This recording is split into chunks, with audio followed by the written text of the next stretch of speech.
1984 October 31 తారీఖున ఇందిరాగాంధీని ఇద్దరు హత్య చేయడం జరిగింది. సత్పవన్ సింగ్ అలాగే మరొక సిక్కు గన్మెన్లు ఇద్దరు ఆమెను కాల్చి చంపడం జరిగింది. ఆ తర్వాత కాంగ్రెస్ పార్టీ కార్యకర్తలు, ఆ తర్వాత ఇందిరాగాంధీని అభిమానించేటువంటి వ్యక్తులు అందరూ కూడా సిక్కులను ఎక్కడికక్కడ ఊచకోత కోసి వాళ్ళని హత్యాకాండకు పాల్పడ్డారని చెప్పి గతంలో వార్తలు కూడా చాలా వచ్చినాయి.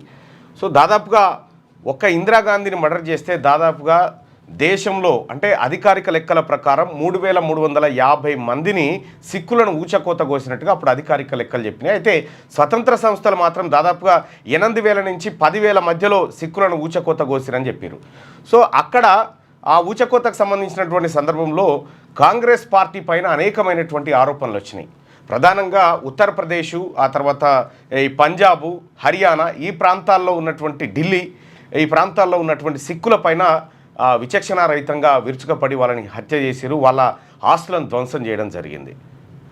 ఈ కాంగ్రెస్ పార్టీకి ఉన్నటువంటి ఆ మచ్చ ఏదైతే ఉందో ఇందిరాగాంధీ హత్య తర్వాత, సో ఆ మచ్చ కాంగ్రెస్ పార్టీని సుదీర్ఘకాలం నుంచి వెంటాడుతూనే ఉంది.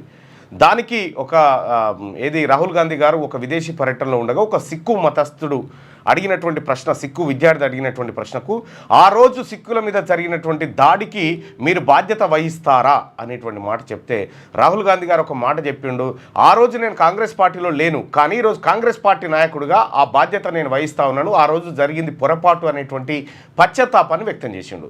తద్వారా సిక్కుల్లో ఉన్నటువంటి దశాబ్దాల ఆక్రోశం తగ్గే అవకాశం ఉందా?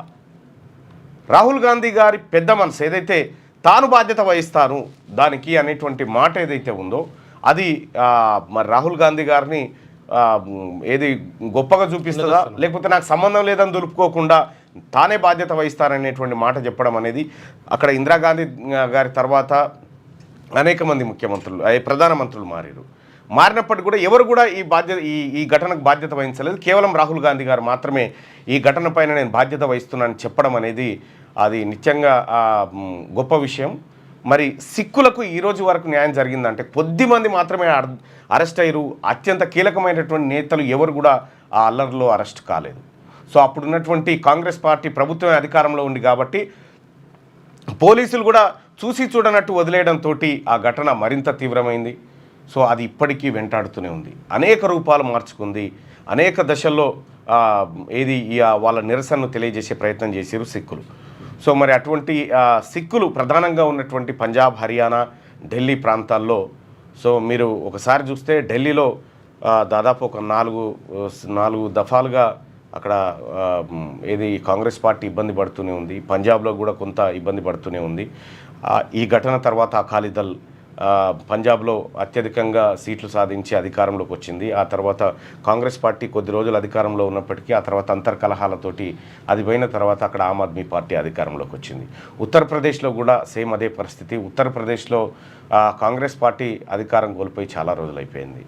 ఇక ఢిల్లీలో అయితే శిలా దీక్షిత్ తర్వాత మళ్ళీ కాంగ్రెస్ పార్టీ అధికారంలోకి రాలేదు.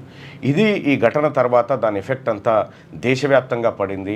ఈ దేశంలో ఉన్నటువంటి సిక్కులు అభద్రతాభావానికి గురైనటువంటి అమానవీయ ఘటన ఏదైతే ఉందో దానికి రాహుల్ గాంధీ గారు ఒక రకమైనటువంటి క్షమాపణ చెప్పిండనే అనుకోవాలి. మరి క్షమాపణ చెప్పినంత మాత్రాన సిక్కుల్లో ఉన్నటువంటి ఆవేదన ఎవరో ఇద్దరు బాడీగార్డులు సిక్కు బాడీగార్డులు చంపేస్తే దానికి మిగతా సిక్కులు ఎందుకు బాధ్యత వహించాలనేటువంటి చర్చ చాలా అంతర్జాతీయంగా జరిగింది. సో ఆ తర్వాత కూడా దాన్ని అట్లే నడుచుకుంటూ వచ్చినారు. మొత్తానికి రాహుల్ గాంధీ గారు దీనికి ఆన్సర్ చెప్పక తప్పలేదు, చెప్పడం కూడా పెద్ద మనసుతో చెప్పిండు. ఇది జరిగినటువంటి ఘటన. క్యూ న్యూస్లో పనిచేయటకు వీడియో ఎడిటింగ్ మరియు SEOలో అనుభవం గల జూనియర్ ఎడిటర్స్ కావాలను సంప్రదించవలసిన నెంబర్ 8688926084.